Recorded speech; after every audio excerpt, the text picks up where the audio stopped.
Hola, bienvenidos. Mi nombre es Eugenia Conti, yo soy médica neuróloga del Hospital de Clínicas de Buenos Aires, yo en el área de enfermedades neuromusculares. Lo que nos trae esta charla hoy es hablar sobre estudios básicos de conducción nerviosa. Para empezar, como una introducción, cuando hablamos de los estudios en las enfermedades neurológicas, sabemos que cuando vamos a estudiar un paciente necesitamos una buena historia clínica, un examen físico minucioso y en base a ello vamos a pedir diversas pruebas complementarias. En general, para la neurología general, valga la redundancia, lo que estudiamos, lo que solemos solicitar son resonancias magnéticas, generalmente cerebro, o tomografías o ecografías o un electroencefalograma. En las enfermedades neuromusculares específicamente, algunos estudios van a ser una prolongación instrumental de este examen. ¿Sí? Son una extensión del examen físico. Tanto la electromiografía, como es lo que nos trae en la charla de ahora, como el diagnóstico por imágenes, en este caso en neuromuscular, la resonancia magnética y la neurografía. Son estudios que por sí solos no llevan a una conclusión muy exacta para ese paciente. Sí necesitamos que esos estudios sean hechos en lo que llamamos en vivo y en directo. ¿Sí? La estrategia diagnóstica que vamos a utilizar es según ese paciente. ¿Sí? No podemos tener una estructura, tenemos una estructura básica, pero siempre según el paciente es que vamos a empezar a desviarnos y estudiar una u otra cosa según lo que vayamos encontrando. Eso es lo que decimos no es estándar, sino que es en vivo y en directo. Cuando hablamos específicamente de electromiografía clínica, decimos que es una evaluación clínica y electromiográfica del sistema neuromuscular. Hoy en día hablamos así, hablamos de electromiografía clínica, no como solamente un estudio complementario. Con el electromiograma lo que podemos evaluar es todo el sistema nervioso periférico, desde la neurona motora, que es el primer gran capítulo. Luego podemos evaluar también el nervio, la placa neuromuscular y el músculo. Estos son los 4 capítulos de las enfermedades neuromusculares y estas 4 estructuras pueden ser evaluadas a través del electromiograma. Cuando hacemos un electromiograma consta de 2 etapas diferentes pero básicas las dos, para necesarias las dos. La neuroconducción, que es específicamente de lo que vamos a hablar hoy, que podemos hacer una neuroconducción sensitiva y motora, y la segunda parte, que es electromiografía propiamente dicha, que es a través de un electrodo de aguja, ¿sí? Que debemos evaluar la estructura, la actividad muscular en reposo, la actividad durante la contracción mínima y la actividad durante la contracción máxima de ese músculo. Sí, en general, la neuroconducción la evaluamos con electrodos de superficie. También se puede utilizar electrodos de agua. ¿Cuál es el alcance de la neuroconducción? El estudio de neuroconducción. Es amplio, ¿sí? Como les dije, con la neuroconducción podemos evaluar todas las estructuras del sistema nervioso periférico. Podemos definir entre los mayores objetivos cuando uno pide un estudio es si es una polineuropatía, qué tipo de polineuropatía tiene, si es axonal o si es deminizante, si tiene compromiso sensitivo y o motor, si está afectado el nervio, si está afectado el músculo, si está afectada la placa motora. Si el daño que estamos objetivando es agudo, crónico, o podemos objetivar aún también a través de la neuroconducción compromiso subclínico, si es focal, si es segmentario o si es generalizado. Toda esta información podemos obtenerla a través de la neuroconducción. Debemos tener en cuenta cuando vamos a hacer la neuroconducción es que hay diferentes factores que van a influir en estos resultados. La edad, por ejemplo, va a hacer que la velocidad de conducción disminuya progresivamente con la edad. La temperatura, quizás el factor más importante cuando hablamos de temperatura, sobre todo la temperatura de la piel, ¿sí? Cuando utilizamos los electrodos de superficie, sabemos que una piel con una temperatura por debajo de los 32 grados va a hacer que esta velocidad de conducción disminuya de a 2 a 3 metros por segundo y por grado de temperatura. Y a la inversa, así como la velocidad de conducción enlentece, la temperatura baja puede aumentar la amplitud. Por lo tanto, puede darnos valores errados, normales, por ejemplo, en pacientes que generalmente tendrían una amplitud reducida. Sobre todo esto se ve influenciado la neuroconducción sensitiva. Y si hablamos con respecto a la estatura, por cada 10 centímetros, la velocidad de conducción va a disminuir unos 2 metros por segundo. ¿Sí? Para ir específicamente a qué hacemos cuando hacemos los estudios de neuroconducción. Los estudios de neuroconducción, como dijimos, tenemos una evaluación de los nervios motores y otra evaluación para los nervios sensitivos. ¿Cuál es la técnica de registro? Lo que realizamos es colocamos electrodos, los electrodos que van a ir a registrar el estímulo. Tenemos un electrodo negativo o que es el activo, un electrodo positivo que es el electrodo de referencia y vamos a hacer dos estímulos, un estímulo distal y un estímulo proximal. Siempre debemos poner el electrodo negativo activo enfrentando al electrodo negativo de registro. Tenemos el registro, el estímulo distal y el estímulo proximal. Tenemos que tomar la distancia entre ambos estímulos, siempre midiendo desde el negativo al negativo, y con eso podemos calcular la velocidad de conducción motora. Cuando aplicamos este estímulo y obtenemos en la pantalla una respuesta, esta respuesta es lo que vamos a llamar los potenciales de acción motores compuestos. Son potenciales de acción motores compuestos porque están compuestos por potenciales de acción miniatura, diríamos, que son los potenciales de acción que genera ese estímulo sobre cada uno de los axones que van a conformar ese nervio. Por lo tanto, el potencial de acción motor compuesto, el resultante va a ser la sumatoria de todos estos potenciales de acción motores miniatura de cada uno de los axones que componen ese nervio. Este potencial de acción tiene diferentes estructuras que vamos a tomar en cuenta. La latencia es una de ellas, en donde la latencia, ¿qué es? Es el tiempo que tarda desde el estímulo, o sea, desde el cero, hasta el registro, ¿sí? Desde que yo estimulé hasta el primer electrodo negativo, que es el electrodo de registro, tarda un tiempo X. Esa es la latencia. Luego vamos a ver una deflexión negativa, ¿sí? Que podemos medir la amplitud. La amplitud la vamos a medir desde el pico hasta la base, esa es una forma de medir la amplitud, o desde el pico al pico, que se llama, que es desde aquí hasta acá. Esta amplitud, ¿sí? Uno por lo general utilizamos de pico a base, ya que muchas veces esta deflexión positiva suele ser artificio o estar modificada por el movimiento del músculo una vez que lo estimulo, entonces por ahí suele ser más sensible medir de pico a base. Pero si tomamos de pico a pico, lo importante es siempre ser constante y utilizar la misma medida para todos los nervios. También vamos a tener la duración, que es el tiempo que tarda desde la primera deflexión a la última, ¿sí? Y la morfología que vamos a ver según cada nervio tiene una morfología relativamente específica.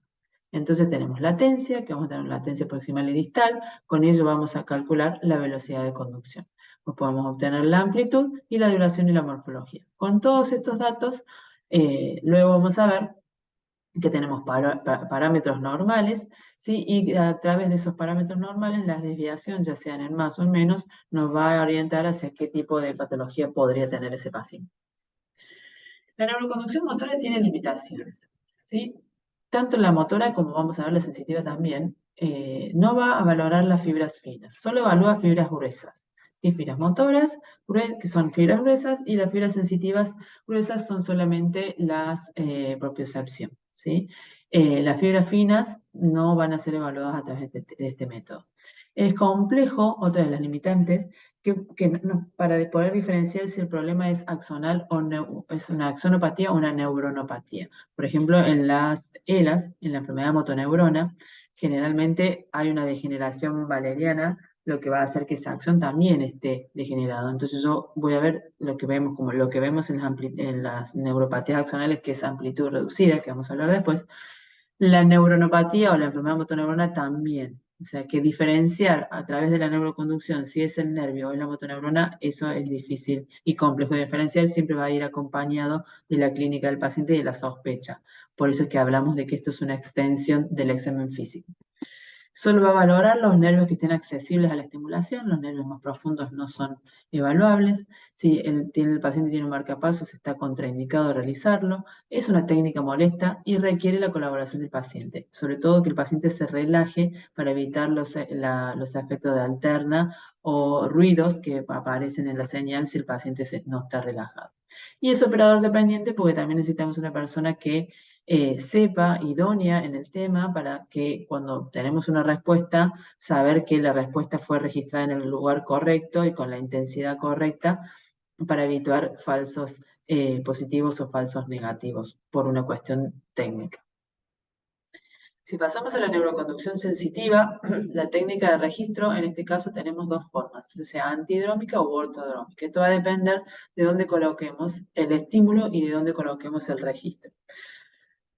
Podemos utilizar por lo general electrodos de anillos o también los electrodos de superficie pueden ser utilizados perfectamente, ¿sí? En donde, al igual que en la motora, siempre vamos a tener el activo va a ser el negativo, de referencia lo vamos a poner más alejado, y el estimulador también va a ser el activo, va a apuntar hacia el activo o negativo de registro. Si utilizamos de esta forma, en donde el estimulador es a nivel de la muñeca y el registro es a nivel de los dedos, decimos que es una evaluación antidrómica, que es la evaluación que utilizamos habitualmente. Pero podemos utilizar a la inversa, ¿sí? Que suele ser un poco más sensible, pero es más engorrosa de realizar, en donde el estímulo viene desde el dedo y el registro es a nivel de la muñeca, y en este caso diríamos que es ortodrómica. Cuando hacemos un estímulo, por lo general el estímulo, como la amplitud de estos potenciales es muchísimo menor, ¿sí? Cuando hablamos de las motoras son en milivoltios y cuando hablamos en sensitivos son microvoltios. Al ser tan pequeña la amplitud, está mucho más influenciado por los ruidos externos o las interferencias.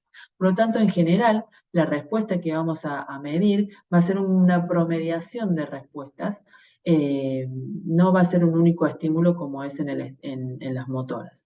En motoras yo aplico un estímulo y registro. En la sensitiva debo buscar a dónde está la mejor respuesta mirando en la pantalla, y siempre tener en cuenta que la respuesta debe ser solo puramente sensitiva, y cuando yo estimulo no pasarme en intensidad y estar estimulando las fibras motoras. ¿Y cómo puedo darme cuenta de eso? Fijando si el paciente está teniendo una contracción muscular a nivel de los músculos inervados por el nervio que esté evaluando. Entonces, si yo obtengo una respuesta a nivel de la pantalla, un potencial sin contracción muscular, sé que estoy evaluando solamente las fibras sensitivas. Y en este caso, ¿qué vamos a medir? Lo mismo, vamos a medir las latencias, la amplitud, ¿sí? Y la velocidad de conducción no es necesaria obtenerla con dos sitios de registro, de estímulo, perdón, sino con un solo estímulo y la distancia al electrodo negativo de registro positivo, digamos, el activo, con eso obtenemos la velocidad de conducción. También en este caso lo que vamos a tener en cuenta es que las latencias pueden medirse la latencia al inicio, ¿sí? La latencia al inicio de la deflexión, como hacemos en las motoras, o la latencia al pico, ¿sí? Por lo general, podemos medir las dos. En mi práctica utilizo la latencia al inicio, pero cualquiera de las dos son válidas y hay que tener en cuenta de siempre utilizar la misma. Lo mismo con la amplitud, es desde el pico a la base o desde el pico a pico, ¿sí? Y lo mismo que las motoras, tener en cuenta que siempre debemos utilizar la misma referencia. Bien, bueno, la neuroconducción sensitiva, esto es una salvedad que debemos tener en cuenta. ¿Qué es lo que evalúa la fibra sensitiva? Evalúa desde el soma neuronal, es decir, desde el ganglio raquídeo hasta las terminales periféricas. Solo el nervio sensitivo. La raíz nerviosa sensitiva no es evaluada a través de la neuroconducción. A diferencia de la neuroconducción motora, que sí evalúa desde la motoneurona hasta el sitio de registro.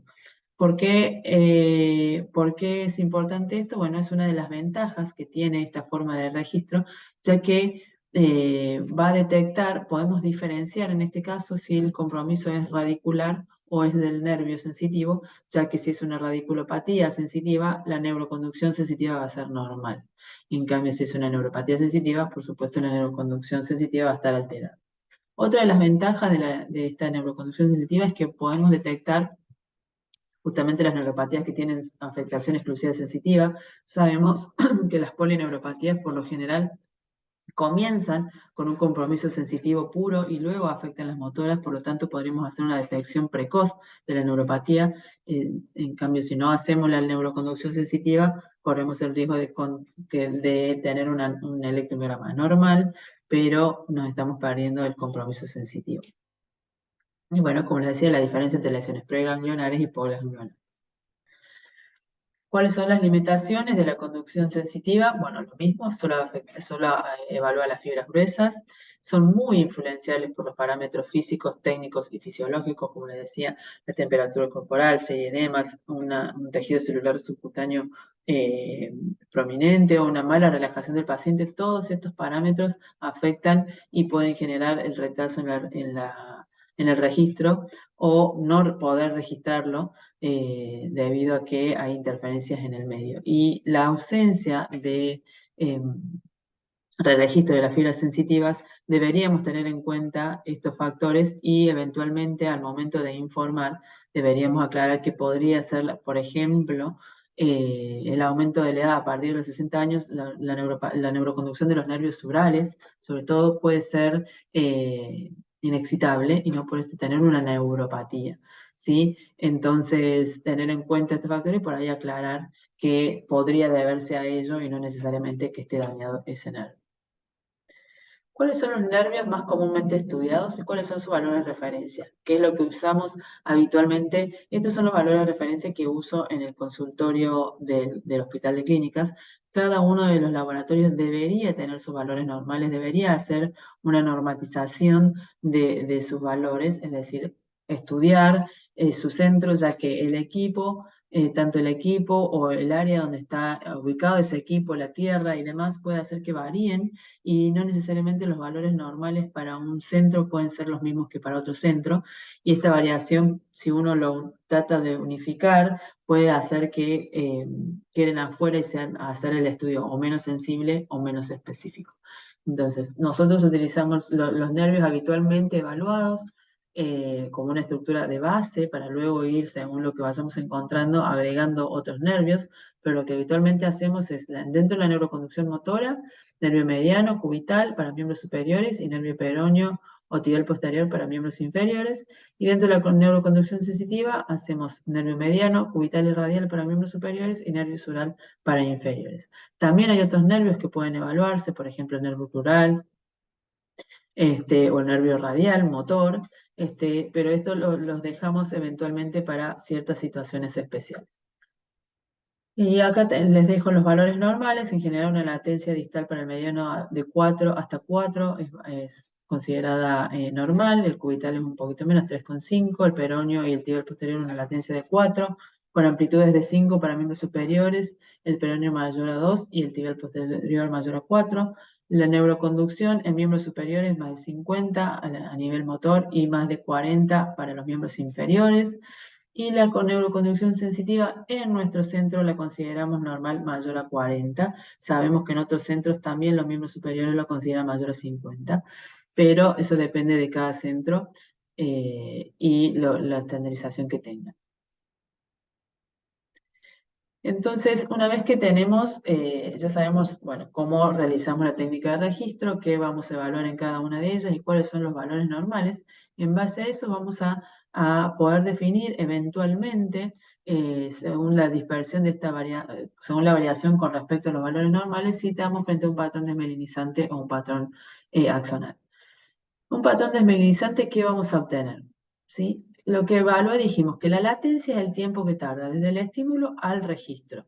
Por lo tanto, si hay una lesión desmelinizante en donde sabemos que las células de Schwann que dan la vaina de mielina a mayor diámetro, mayor velocidad de conducción y que esta conducción es saltatoria, entonces si hay una alteración de la mielina, esta velocidad de conducción debería estar enlentecida. Por lo tanto, la latencia como es el tiempo que va a tardar en conducir desde el estímulo al registro, también va a estar prolongado. ¿Sí? La velocidad de conducción va a estar lenta, la duración va a ser prolongada, la morfología puede tener lo que llamamos dispersión temporal. ¿Qué sería la dispersión temporal? Como yo lo que voy registrando en ese electrodo negativo, activo, estoy registrando la llegada de los estímulos que yo hice a nivel de la muñeca, por ejemplo, si estoy registrando el nervio mediano, y la conducción de cada uno de estos potenciales que les decía, potenciales de acción miniatura. Cada uno de estos axones que van a conducir a una velocidad X, cada uno de ellos, y como está desmielinizado, no todos se van a, y la desmielinización es segmentaria, no todos los axones van a conducir a la misma velocidad. Entonces yo voy a ir registrando a medida que vayan llegando estos estímulos de cada uno de estos axones y me va a dar un patrón más bien de una duración prolongada, porque no voy a tener una deflexión bien alta, sino que van a estar dispersos en el tiempo. Entonces se dice que hay como una pseudo reducción de la amplitud, lo que estamos viendo en realidad es una dispersión temporal, ¿sí? Por lo tanto, entonces dijimos latencia prolongada, duración y velocidad de conducción lenta, y la amplitud en general es normal, porque los axones no están dañados, ¿sí? Entonces, si yo lograra juntar todos esos axones que condujeran a la misma velocidad, seguramente la amplitud la vea acá en el coso normal. Pero el área, si yo mido el área sí va a estar normal, salvo que haya posterior al daño desminimizante un daño axonal, y en ese caso sí la amplitud va a ser reducida por un daño axonal secundario. ¿Y cuál sería el patrón axonal? El patrón axonal es a la inversa de lo anterior, ¿sí? Las células de Schwann, la mielinización de cada uno de estos axones está conservada, pero lo que tengo es menor cantidad de axones. Por lo tanto, como dijimos que el potencial de acción motor compuesto es una sumatoria de cada uno de los potenciales de acción miniatura, voy a tener menos potenciales de miniatura, por lo tanto me va a dar una amplitud reducida. Las latencias suelen ser normales, la velocidad de conducción normal y la duración también suelen ser normal. ¿Sí? Acá una salvedad con respecto a la velocidad de conducción, ¿sí? Porque algunas veces, sobre todo en las neuropatías metabólicas secundarias a diabetes o al síndrome urémico o alcoholismo, solemos ver en un inicio un ligero enlentecimiento de la velocidad de conducción, ¿sí? Que no llega al rango desmelinizante. ¿Qué sería rango desmelinizante? Para que yo pueda decir que realmente es una lesión desmelinizante, tiene que tener un decremento en la velocidad de conducción significativo, ¿sí? Mayor al 80%. Por lo tanto, por ejemplo, si tenemos un valor de corte de 40, debería ser menor a 30, por lo menos, para poder decir que es desmelinizante. Ahora, si yo tengo velocidades de conducción entre los 35 y 37, bueno, ahí tenemos que tener en cuenta si no hay una alteración en la temperatura de la piel, si no hay, y si no, por lo general lo que tenemos que interpretar es que eventualmente si tenemos el antecedente de diabetes, que a lo mejor lo que está pasando es que los axones más veloces son los que se han dañado, por lo tanto lo que yo voy a registrar es como que hubiera una reducción en la velocidad de conducción leve, que todavía no impacta en la amplitud, ya que la cantidad de axones sigue siendo un número considerable. Sería como un inicio de compromiso axonal.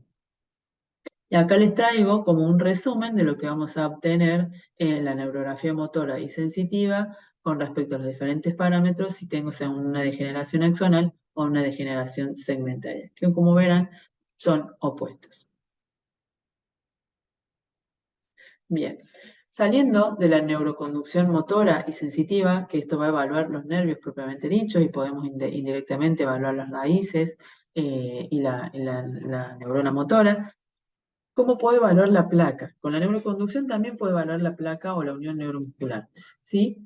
Y tenemos dos técnicas, ya que podemos evaluar la placa o la unión neuromuscular a nivel de la postsinapsis o podemos evaluar la presinapsis. ¿Cómo evaluamos la postsinapsis? A través de un estudio que se llama estimulación repetitiva y estimulación repetitiva lenta. Lenta, ¿por qué? Porque es repetitiva pero a baja frecuencia, de 2 a 3 Hz, algunos centros usan 5 Hz, generalmente sirven para el diagnóstico de miastenia gravis o miastenia congénita, y lo que tenemos diferentes sitios para realizarlo. Se realiza a nivel distal en el nervio mediano, registrando en el aductor corto del pulgar, o en el nervio cubital, registrando en el aductor del meñique, y también podemos realizar a nivel proximal, ¿sí? Evaluando el nervio espinal en el músculo trapecio. Generalmente sumado al ocular, que evaluamos el nervio facial a nivel del auricular de los párpados, aumenta la sensibilidad de la técnica, ¿sí? La estimulación repetitiva lenta para miastenia gravis tiene una sensibilidad baja, ¿sí? De un 50%, pero a medida que aumentamos la cantidad de sitios de registro, si hacemos distal y proximal y ocular, aumentamos la sensibilidad y podemos aumentarla a un 75%. ¿Y qué es lo que vamos a evaluar? Sí, que la estimulación repetitiva lenta normal lo que hace es comparar, vamos a registrar 5 estímulos y evaluamos, comparamos la amplitud del estímulo 1 con el 4 o con el 5 y una placa motora normal va a tener la amplitud conservada en todos los potenciales. Ahora, si tenemos una placa alterada con un bloqueo postsináptico, lo que vamos a objetivar es este patrón decremental en donde comparamos la amplitud del primero con el cuarto o el quinto y hay una disminución de la amplitud mayor al 10%. Para que sea patológico debe ser mayor al 10% la reducción de la amplitud. Y con respecto a la evaluación presináptica, tenemos dos formas de evaluarla. Una estimulación repetitiva rápida, que a diferencia del anterior, el estímulo está a una frecuencia de 50 Hz, es bastante molesto, y como en este caso el bloqueo es presináptico y lo que está pasando es que las vesículas de acetilcolina no se unen a la membrana y no liberan acetilcolina, yo con este estímulo rápido lo que hago es potenciar y genero que se desbloquee esa placa presináptica y se liberen las vesículas de acetilcolina. Por lo tanto, esa es la respuesta que yo estoy viendo. La amplitud es reducida porque no estoy logrando estimular, pero cuando logro desbloquear con este estímulo tan potente, con esta frecuencia alta, hace que se liberen y se puedan generar la contracción que debería, por lo tanto objetivamos un patrón incremental con un aumento de la amplitud y para que esto sea positivo, es decir, digamos, bueno, si este paciente tiene un bloqueo presináptico, debe haber un aumento en la amplitud del potencial de acción mayor al 100%. Hay una técnica más sencilla y menos molesta que evalúa lo mismo, que podemos utilizar un único estímulo, ¿sí? Como hacemos una neuroconducción común en el ciático, por pito externo o en el mediano, vamos a obtener una amplitud X, que por lo general es una amplitud reducida, ¿sí? Que eso suele ser uno de los diagnósticos diferenciales y de los desafíos en el laboratorio de electromiografía. Yo tengo amplitudes bajas, no confundir en estos casos una neuropatía axonal si la clínica no está justificando los síntomas del paciente no parecen de una neuropatía axonal. Y eventualmente lo que estamos viendo es esto, es amplitud reducida porque está bloqueado. Entonces yo le he pedido al paciente, acá lo que necesito es la colaboración del paciente, que haga ejercicio, es decir, por ejemplo, si estoy registrando el nervio mediano, hacer que contraiga el aductor del pulgar o el aductor meñique en el caso del cubital, sea el nervio que esté registrando, activo el músculo que estoy registrando y si obtengo post ejercicio un potencial con una amplitud aumentada, que también debe ser mayor al 100%, es la misma conclusión que con la estimulación repetitiva rápida. Hay un bloqueo presináptico. Esto lo podemos ver en el Litton Lambert, en el Botulí. Entonces, para resumir y para ir terminando, ¿qué es importante que tengan en cuenta cuando vayan a pedir un electromiograma, cuando vayamos a recibir un electromiograma o cuando vayan a hacer eventualmente si ustedes realizan estudios de neuroconducción y electromiografía? Cantidad de cantidad de miembros y regiones evaluadas va a ser según de la clínica. Por eso es que insisto con que es una extensión del examen físico.